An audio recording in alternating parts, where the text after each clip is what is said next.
11वां प्रश्न है कि हानिकारक प्रोग्राम का पता लगाकर रोकने एवं हटाने का कार्य संपादित करने वाले सॉफ्टवेयर को क्या कहते हैं। ऐसे कौन से सॉफ्टवेयर है जो हमारे कंप्यूटर में उपस्थित जो हानिकारक जो मैलिशियस प्रोग्राम होते हैं उनको हटाते हैं, ठीक है, उनको रोकने का कार्य करते हैं।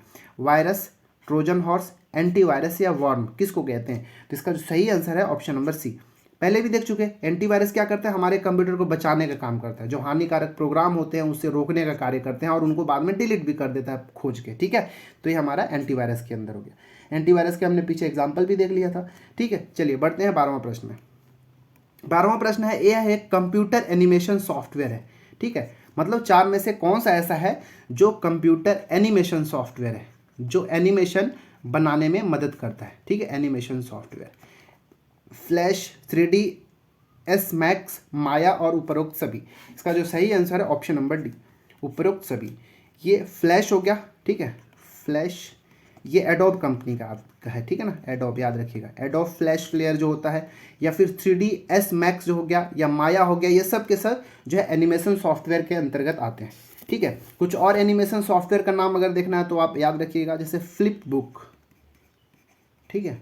फ्लिप बुक ये क्या है, एक एनिमेशन सॉफ्टवेयर है। जैसे हो गया ब्लेंडर होता है एक, ठीक है, ब्लेंडर, ये भी एक एनिमेशन सॉफ्टवेयर हो गया, ठीक है। ये सब के सब जो देखिए एक चीज़ याद रखिएगा कि जो एनिमेशन वीडियोस जो बनेगा, ठीक है, जो एनिमेशन वीडियोस होंगे, ठीक है, याद रखिएगा कि जो एनिमेशन वीडियोस होते हैं जब ये स्टोर होते हैं तो स्टोर होने पे जो फॉर्मेट क्या रहता है इनका, एग्जाम में पूछा जाता है। तो इसका जो फॉर्मेट होता है MPG रहता है, ठीक है। MPG फॉर्मेट में एनिमेटेड वीडियो जो है वो स्टोर होते हैं, तो ये भी याद रखना है आपको, ठीक है। चलिए 13वां प्रश्न। प्रश्न क्रमांक 13 है कि MS एक्सेल खाली स्थान का एक उदाहरण है। Web browser, input output device, application, software या ऑपरेटिंग सिस्टम। देखिए ये सब को मैं पहले भी बता सकता था, बट यहाँ पे नया नया चीज़ आ रहा है। MS एक्सेल क्या है, क्योंकि हमने एप्लीकेशन सॉफ्टवेयर पहले से पढ़ लिया है। इसका सही आंसर तो आप जान भी गए होंगे, ऑप्शन नंबर सी जो है एप्लीकेशन सॉफ्टवेयर, ठीक है। MS एक्सेल भी किसका पार्ट है भाई, MS ऑफिस का ही पार्ट है, ठीक है। तो MS ऑफिस में किसके अंदर बताया था आपको, एप्लीकेशन सॉफ्टवेयर के अंतर्गत बताया था। तो एप्लीकेशन सॉफ्टवेयर के अंतर्गत ही हमारा MS एक्सेल ही आएगा। इस MS ऑफिस के अंदर MS वर्ड, मैं यहाँ पे लिख ही देता हूँ। MS ऑफिस के अंदर क्या हो गया हमारा, MS वर्ड आता है, ठीक है। फिर हमारा हो जाता है MS एक्सेल आता है, ठीक है। और आ जाएगा हमारा पावर पॉइंट प्रेजेंटेशन PPT जो हो गया। ये सब के सब किसके अंदर आता है, हमारा MS Excel, sorry MS Office के अंतर्गत आता है, ठीक है, याद रखिएगा। तो चलिए बढ़ते हैं 14वां प्रश्न। प्रश्न क्रमांक 14 है कि इनमें से कौन सा या फिर इनमें से खाली स्थान मल्टीमीडिया एप्लीकेशन सॉफ्टवेयर नहीं है, ठीक है। मल्टीमीडिया क्या होता है भाई, ठीक है।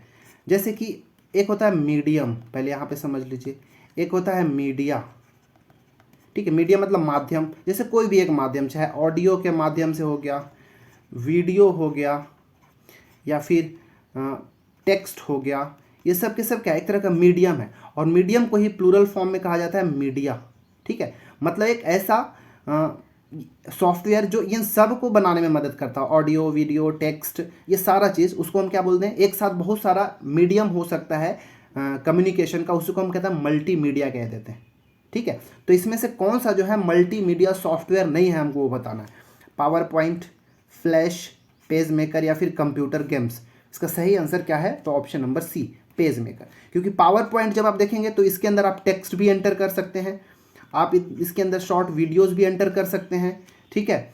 आप देखेंगे तो एनिमेशन भी इसमें अंदर हो गया, फोटोज़ हो गया, ठीक है, क्लिप आर्ट वगैरह सब इसके अंदर भरा जा सकता है पावर पॉइंट के अंदर। मतलब हमारा ये सब मीडिया इसके अंदर आ रहा है, इसलिए हम इसको मल्टीमीडिया सॉफ्टवेयर के अंतर्गत रखेंगे। फ्लैश भी एनिमेशन का यूज़ किया जाता है, उसमें मतलब ऑडियो, वीडियो सब कुछ आएगा, तो ये भी एक तरह का क्या है, हमारा मल्टीमीडिया एप्लीकेशन हो गया। कंप्यूटर गेम्स, जो गेम्स होते हैं उस गेम्स में भी आपको ऑडियो, वीडियो, टेक्स्ट सब चीज़ देखने को मिलेगा, मतलब ये भी क्या होगा हमारा मल्टीमीडिया। लेकिन पेज मेकर, पेज मेकर हमारा मल्टीमीडिया एप्लीकेशन नहीं होता है, यही सही है। क्योंकि पेज मेकर जो है ये जनरली डॉक्यूमेंट्स के लिए यूज़ किया जाता है, ठीक है।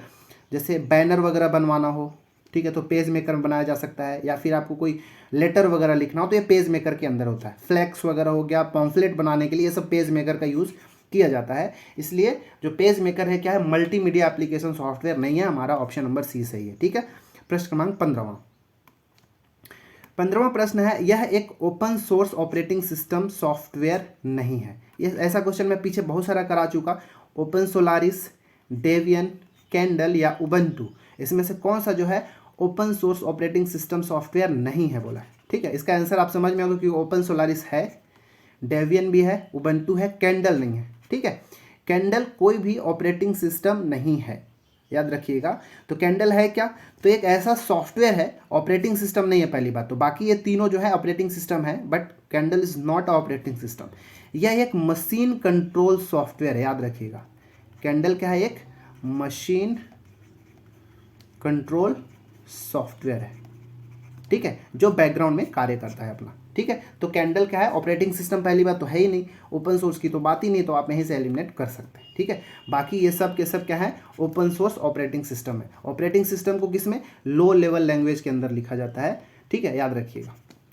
15 हो गया, अब 16वां पढ़ते हैं। प्रश्न क्रमांक 16 है कि निम्न में से कौन सा मल्टीमीडिया फाइल हो सकता है। ठीक है, animation, text, pictures, audio, video. सही आंसर आप जान चुके हो, पहले क्वेश्चन में हम डिस्कस कर चुके हैं कि मल्टीमीडिया फाइल के अंदर सब कुछ होता है, animation, text, pictures, audio, video सब कुछ होता है। इसलिए इसका सही आंसर है ऑप्शन नंबर डी, उपरोक्त सभी। ठीक है, 17वां प्रश्न।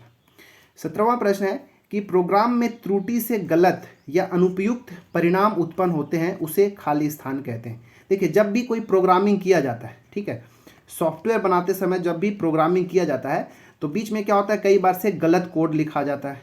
ठीक है, हमारा कोड गलत हो गया या फिर कुछ भी तरह तरह के वहाँ पे प्रॉब्लम्स आते हैं।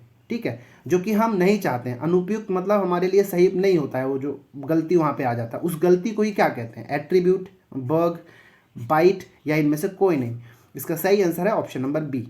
ठीक है, उन जो गलतियाँ होती है, जो उसमें प्रॉब्लम्स दिखाई देते हैं, उसको हम क्या कहते हैं, बग कहते हैं।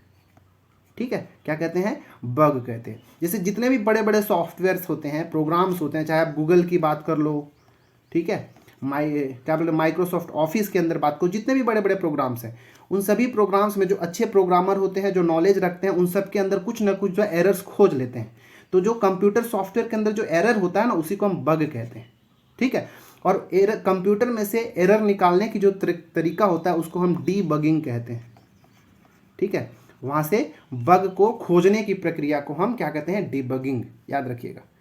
ठीक है, अच्छा, कुछ इंपॉर्टेंट अगर आप बग का नाम भी अगर जानना चाहते हैं तो आप जान सकते हैं। जैसे बग यानी तो क्या हो गया, कंप्यूटर में जो होने वाले एरर्स होते हैं, ठीक है, जो कॉमन सॉफ्टवेयर प्रॉब्लम्स होते हैं, उसको हम बग कहते हैं।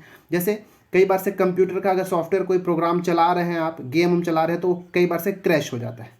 तो कुछ तो उसके जो सॉफ्टवेयर की जो प्रोग्रामिंग होगा उसमें गलती होगा, तो उसी को हम एक जो कॉमन सॉफ्टवेयर बग होता है उसको हम क्रैश कहते हैं। दूसरा होता है फंक्शनल एरर। ठीक है, क्या होता है, फंक्शनल एरर हो गया, ये भी एक तरह का क्या है, बग है। टाइपोज, TYPOS, ये भी क्या है, बग है।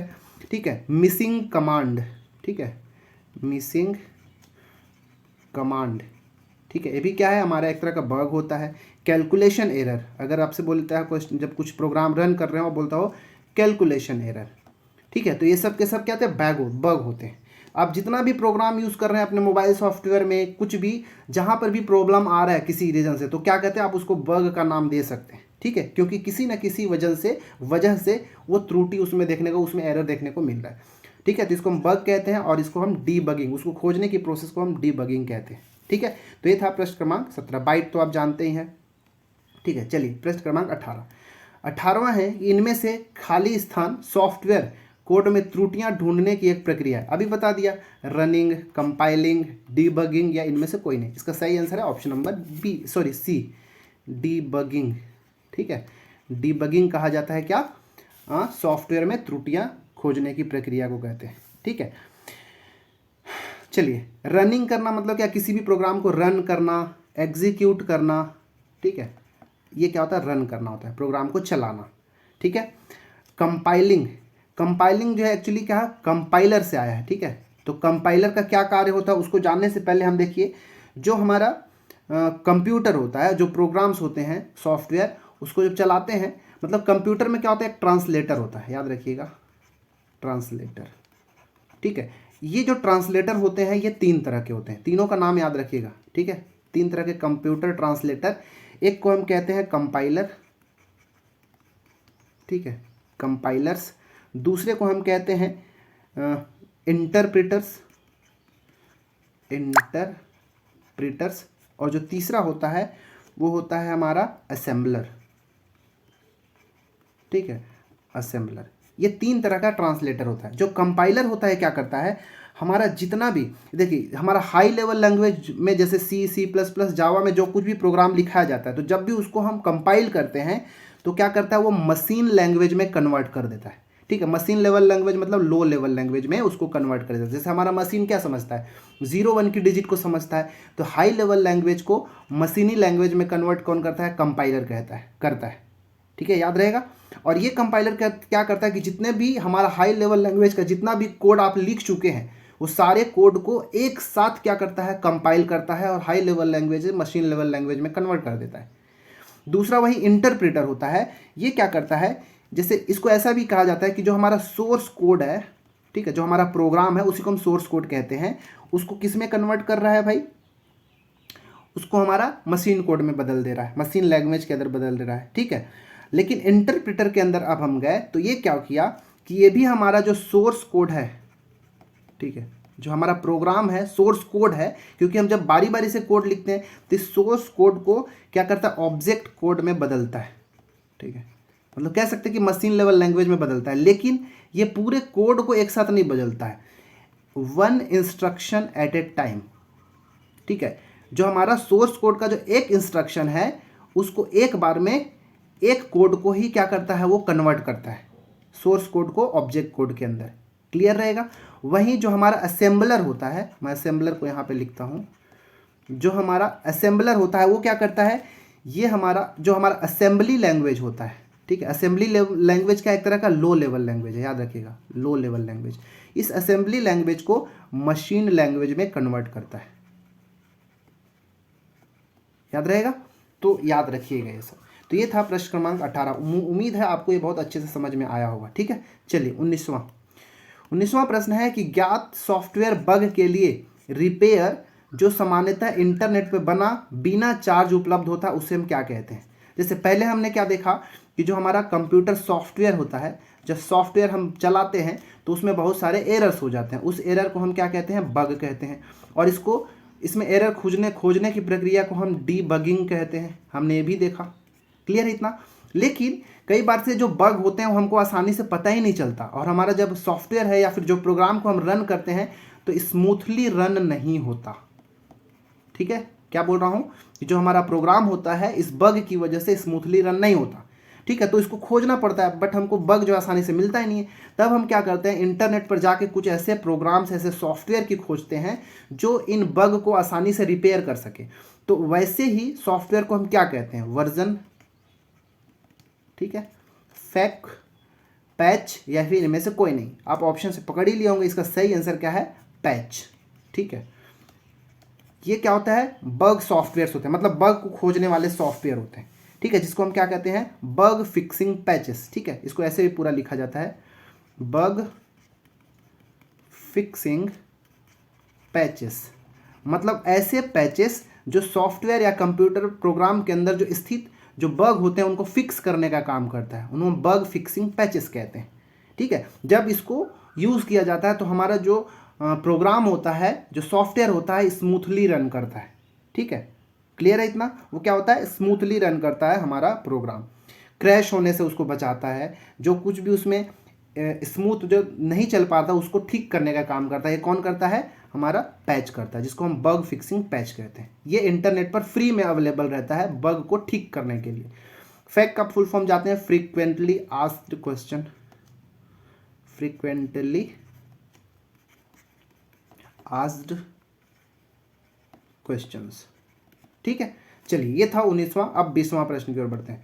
20वां प्रश्न है कि निम्न में से कौन यूजर एवं हार्डवेयर के बीच में एक मध्यस्थ एजेंट की तरह काम करता है।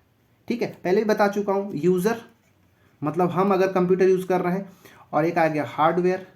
ठीक है, तो यूजर क्या यूज कर रहा होगा भाई, तो यूजर तो एप्लीकेशन यूज कर रहा होगा। ठीक है, मतलब आपसे कह रहा है कि एप्लीकेशन सॉफ्टवेयर और हार्डवेयर के बीच में कौन मध्यस्थता का कार्य करता है, एजेंट का कार्य करता है, इंटरफेस की कार्य करता है। तो पहले भी आई थिंक ऐसा मैं कुछ बता चुका हूं। इसका सही आंसर क्या होगा, तो ऑप्शन नंबर सी। ठीक है, ऑपरेटिंग सिस्टम। ऑपरेटिंग सिस्टम क्या करता है? एप्लीकेशन सॉफ्टवेयर और हार्डवेयर के बीच में इंटरफेस का कार्य करता है। ठीक है, क्योंकि इस एप्लीकेशन का जब हम यूज़ करते हैं तो हार्डवेयर की तरफ कुछ ना कुछ यूज तो जाता होगा, तो ये मध्यस्थता कौन कार्य करता है? तो यहाँ पे इंटरफेस कौन है? हमारा जो ऑपरेटिंग सिस्टम है ओएस, वो काम करता है। ठीक है, इसका आंसर क्या हो गया? Option number C. बाकी हम ट्रांसलेटर के बारे में पीछे देख चुके, कंपाइलर के बारे में देख चुके, ठीक है, ऑपरेटिंग सिस्टम के बारे में हम देख ही चुके। तो इस प्रकार इस वीडियो के अंदर हमने 20 मोस्ट इंपॉर्टेंट क्वेश्चंस को देखा, उसको डिस्कस किया, जितना पॉसिबल हो सके मैं यहाँ पे एक्सप्लेन करने की कोशिश किया। आप वीडियो में कमेंट के अंदर बताएं कि कैसा लगा और आपका 20 में से कितना सही हुआ। ठीक है, इस वीडियो में इतना ही, मिलते हैं अगले वीडियो में, तब तक के लिए धन्यवाद।